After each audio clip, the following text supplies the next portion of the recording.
రంగా మారింది. టీడీపీ అభ్యర్థి ఆదిమూలంకు ఓ అభ్యర్థి షాక్ ఇస్తున్నాడు. టీడీపీ సభ్యత్వమే లేని వ్యక్తి రెబల్గా పోటీ చేస్తున్నాడు. చంద్రబాబు, లోకేష్ ఫోటోలతో పాటు పసుపు జెండాలు పెట్టుకుని ప్రచారం నిర్వహిస్తున్నాడు. అంతేకాకుండా టీడీపీ క్యాడర్ను కూడా తన వైపు తిప్పుకుంటున్నాడు. ఇండిపెండెంట్గా బరిలోకి దిగిన యాతాటి రమేష్ డబ్బు ఎరజూపి టీడీపీ నాయకులను తన వెంట ప్రచారానికి తీసుకెళ్లడంతో టీడీపీ అభ్యర్థితో పాటు సీనియర్ నేతలు ఆందోళన చెందుతున్నారు. వైసీపీ పెద్దల ఆశీస్సులతోనే యాతాటి రమేష్ బరిలో నిలిచారని టీడీపీ నేతలు ఆరోపిస్తున్నారు. టీడీపీ వర్గం మీడియాను కూడా యాతాటి తన వైపు తిప్పుకున్నాడన్న వాదనలు వినిపిస్తున్నాయి. చంద్రబాబే తనకు స్ఫూర్తి అంటూనే పార్టీకి ద్రోహం చేస్తున్నారని, కనీసం యాతాటి రమేష్కి టీడీపీ సభ్యత్వం కూడా లేదని మండిపడుతున్నారు. గతంలో ఎప్పుడూ కనిపించకుండా ఎన్నికల సమయంలో మాత్రమే తెరపైకి వచ్చి డ్రామాలు చేస్తున్నారని, హైదరాబాద్లో స్థిరపడిన యాతాటి రమేష్ ఇప్పుడు నియోజకవర్గానికి వచ్చి ప్రజలపై ప్రేమ చూపుతుండడం హాస్యాస్పదం అంటున్నారు.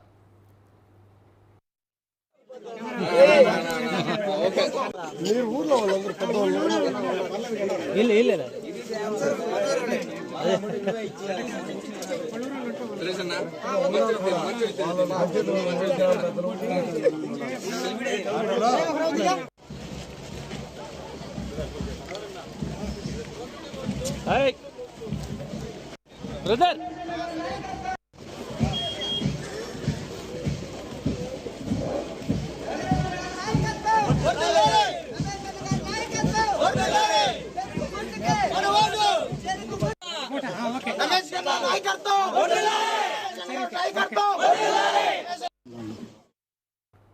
టీడీపీ అధిష్టానం సిట్టింగ్ ఎమ్మెల్యే ఆదిమూలంకు బీఫామ్ ఇచ్చింది.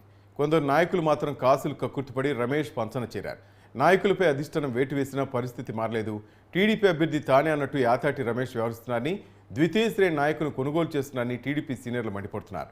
రాయలసీమ కోఆర్డినేటర్గా పనిచేస్తున్న పెద్దిరెడ్డి ఆశీస్సులతో రమేష్ పోటీ చేస్తున్నట్లు ప్రచారం జోరుగా సాగుతోంది.